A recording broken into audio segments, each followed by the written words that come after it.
I have a partner with whom I have just fallen pregnant, and our relationship is quite new, still under a year. We are not married, and we have had a lot of difficulties in the past few months as various issues have bubbled to the surface. The foremost of which is how to effectively discipline a child. My partner has a 3-year-old from a previous partner, and when this child misbehaves, he will spank the child.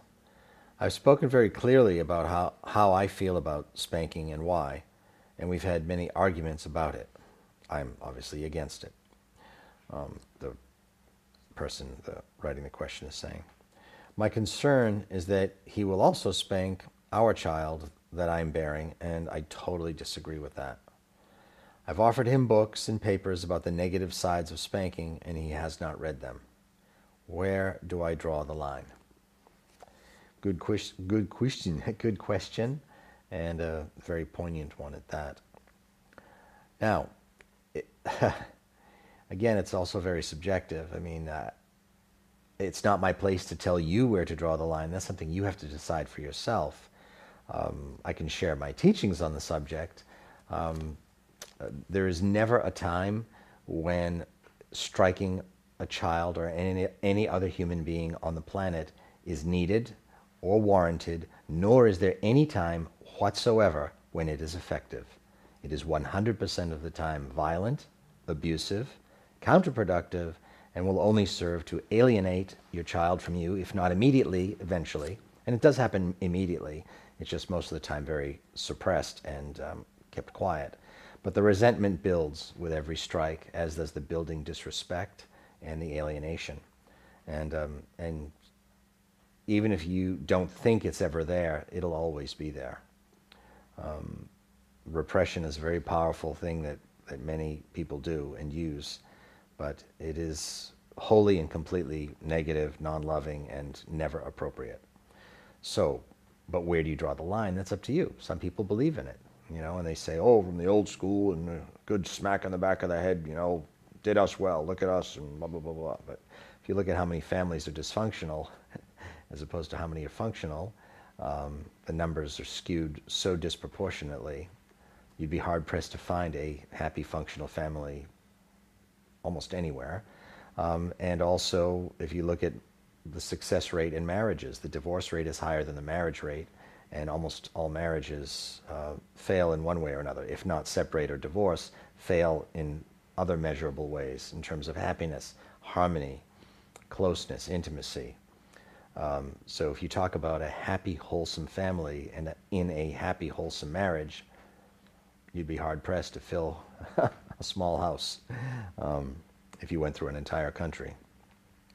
So, spanking and striking has been a part of many cultures for a very long time. It's very politically incorrect now as well, and it is being phased out, and in many places it's now illegal. Adults go to jail for striking and hitting their children. I know in this country they do. Now, one of the analogies I use to explain to parents, and perhaps you might use this, the person asking the question, and I know you speak for way more than yourself, there's so many people to whom this question applies. What I often use in my discourses and seminars and retreats is this analogy. 2 and 4 people who say that, giving your child a good spanking or a smack on the back of the head when he or she misbehaves is a good thing. It builds character and discipline and teaches them respect and obedience.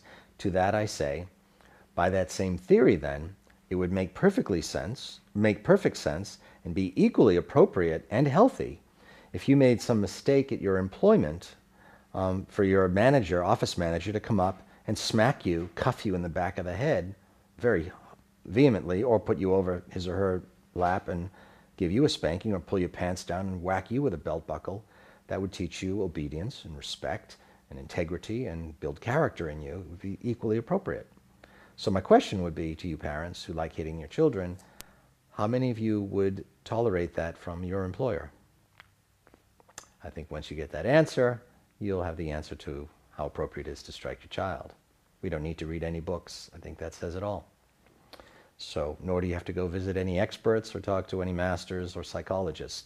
That question just solves it all. If it's good for your child, it's also good for you. So, but where do you draw the line was the last part of your question. That's for you to decide. It is safe to say, and I can pretty much guarantee, if he strikes the child he had with the woman before you, he will unequivocally, pretty much 100%, be spanking the child he has with you, because it does not segregate. It's almost impossible that he would not. So that's something you have to decide. Is that something you can live with? And if it is, then you know where the line is drawn. If it isn't, then you know where you need to draw it. But it's also important to understand with the laws of karma that if you are allowing it, then you are in effect striking your own child as well. So that is something really important to consider.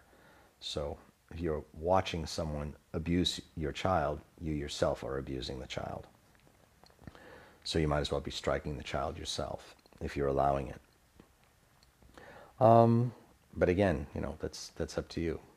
Everybody has their own set of beliefs. Everyone has their own set of morals. That does not change the truth of the matter. Everything that I spoke about this subject is still the absolute truth. But how you integrate that truth into your life, how much of it you accept, adopt, and practice, that's between you and God and you and the Lords of Karma. So thank you for that question. I know that's a very tender subject, and I hope this has been helpful to you.